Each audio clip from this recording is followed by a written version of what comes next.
Alright, so I have my tray here and I'm actually supporting it on the mold. I've got it, since it's a slut mold, even if it shrinks, it's still going to fit okay in here.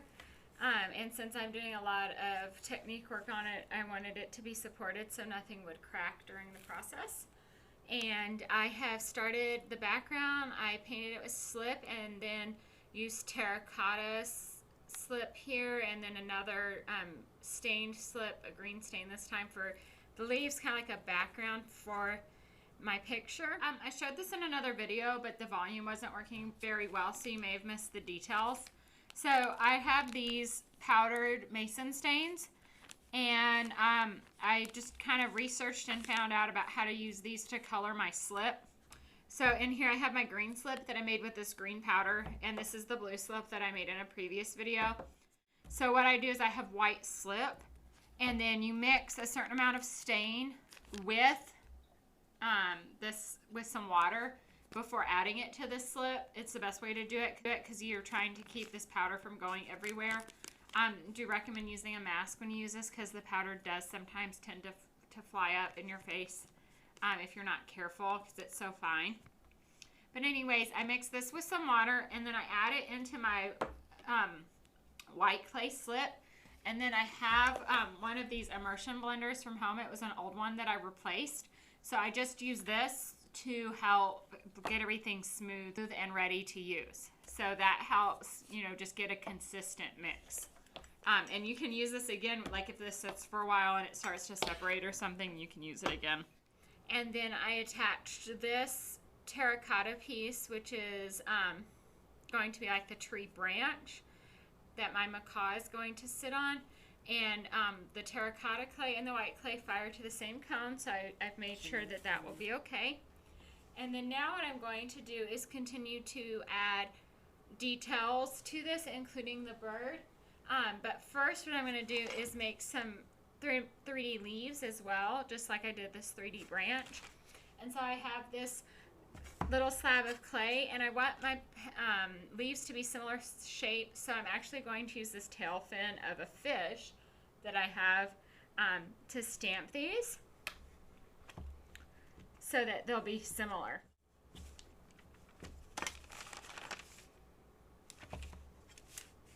And then I'm just gonna, what I'm gonna do is after I stamp them, I'm going to trim them into more leaf-like shapes, but then they'll at least be kind of similar.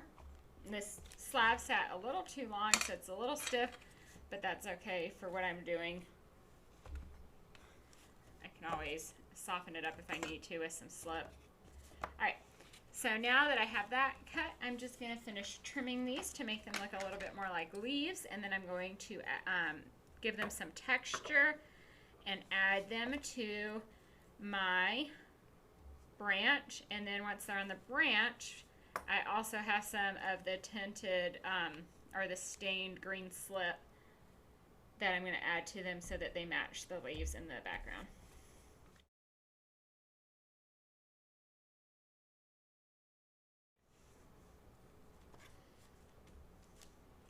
So this is working really well because they have similar shapes, but as I'm trimming them and cutting them, smoothing them, they're all turning out a little bit different. So I think that makes a really good leaf because they're similar but not exactly the same. One of the cool things is a lot of my projects I'm using the colored slip, and the reason for that was because I had it, and a lot of the techniques that I'm trying require some type of either underglaze or slip. But what I'm hoping is, because I'm using the same things over and over again, a lot of the pieces will have an extra sense of cohesiveness because they use not only a similar subject matter, being the wildlife from Panama, but they'll also have some similar colors and techniques. So all of those things working together, hopefully.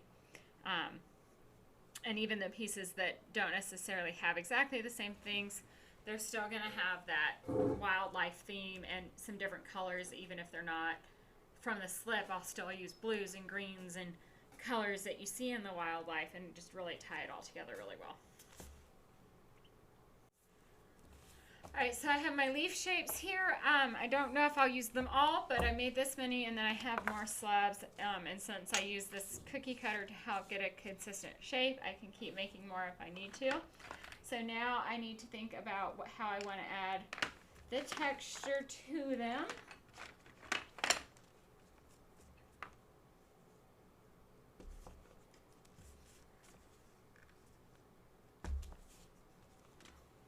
I don't know if you can see this, but I am using this tool and creating these ridges, and it's making it look kind of like a leaf pattern.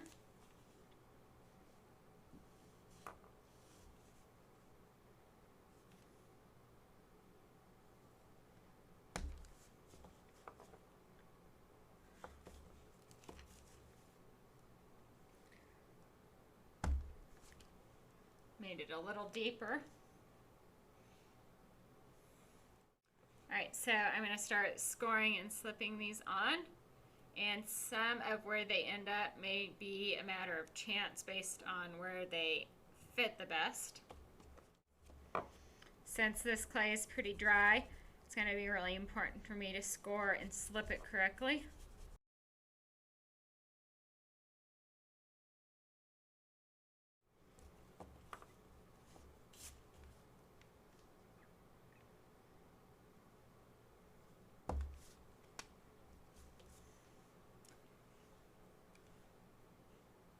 I'm going to finish these up and get them attached and add the green slip, and then I'm going to start cutting out my macaw for the base layer of that, and then I will return to show more details. I have two slabs that are going to make up my parrot, and the idea here is to create some texture by overlapping, or the idea here is to create more depth with some of the overlapping. So this will sit underneath, and then this will actually sit on top, and then I'll add some feet to make it look like the bird is sitting on top of the tree. So what I'm doing now is just finishing these up with a few details, getting them smooth on the top as much as possible, and then scoring and slipping to attach them, so that when I get to that step, the shapes are correct, and all I'll need to do is either add or carve details. And so I've sketched out an idea of what I want this to look like in my sketchbook, and how I think I might add those things. For the most part, I'm sticking to what I planned in my sketchbook, but as I tell my students, that's always just a plan, and sometimes things get altered. And big alterations need new sketches, and little alterations, we just go with the flow. So, so far I'm only on little alterations. I had planned to either do blue or green for the background, but I decided to paint leaves and trees behind the bird. This was always part of my design, the trees branch, but I decided to add the leaves afterwards as I was going. Since I had added this background, I thought that would look good. And then so far my bird is going as planned, so I don't need to re-sketch yet.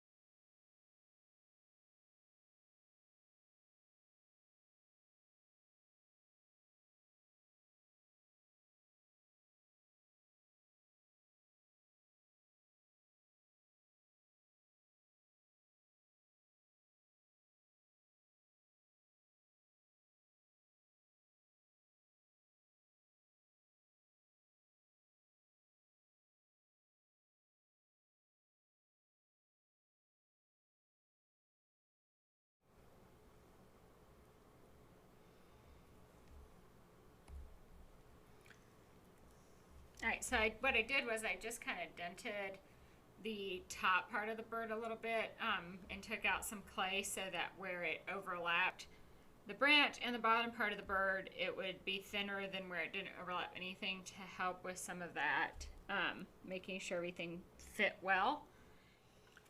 So what I'm doing now is carving the feathers that are in the background of the bird, like the farthest away part of the bird that's behind the tree.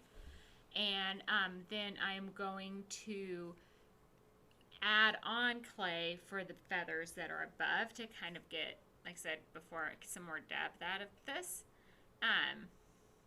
So I'm just trying to carve some feather-like shapes into this space and letting that happen as organically as possible. And I'm almost done with that, so I'm going to start adding feathers on, and that's when I can also add the feet.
Alright, I have finished adding my macaw and carving my details. Again, some of these things went a little bit off script. I did plan to add details in here, but I decided to also carve some of them into the feathers just to give it more texture. And then I had drawn these details, but this I decided to add afterwards because I felt like it needed some of that movement from the back of the feathers in the back of the bird. And I also added this background feather because I felt he was too wide and it was missing that little bit of turn there. So for the most part, still sticking to script as well as far as my sketch goes. So what I'm going to do is I'm going to let this sit out and dry out quite a bit overnight, and then in the morning I can come in and I can do my underglazes on top of the bird and let all that set up, and then the last thing to do will be to flip it and underglaze the other side of the tray, and then this piece will be done. So once this is kind of dry too, it'll be easy to get all these little flakes of gray or white clay off of the background, because the background for the most part is dry, but if I go to try to remove these now, I'm just going to end up blending them in and messing up the background. I don't know if you can tell in the video, but my leaves, I did a light green slip painting over them, but I let some of the clay show through. I didn't want it to be just solid color, and I didn't want to lose the textured lines that I'd added, so I just kind of did a light coating with those. So alright, I let my macaw sit overnight, and so it's still kind of moist, but it's dry enough that I can start painting it. So you can see I've done one coat of the white. Even though this is white clay, I decided to go ahead and do the white underglaze because I'm not sure if I'll be able to tell like a difference between the spots that had underglaze and not underglaze on the macaw, and so I want it to all look uniform. So I decided I might as well go ahead and paint the white. So I'm doing one more coat with the white.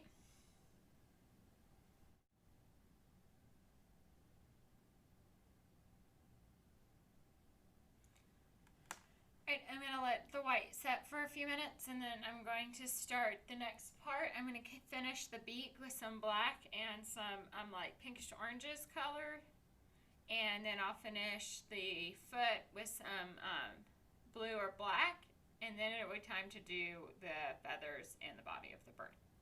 All right.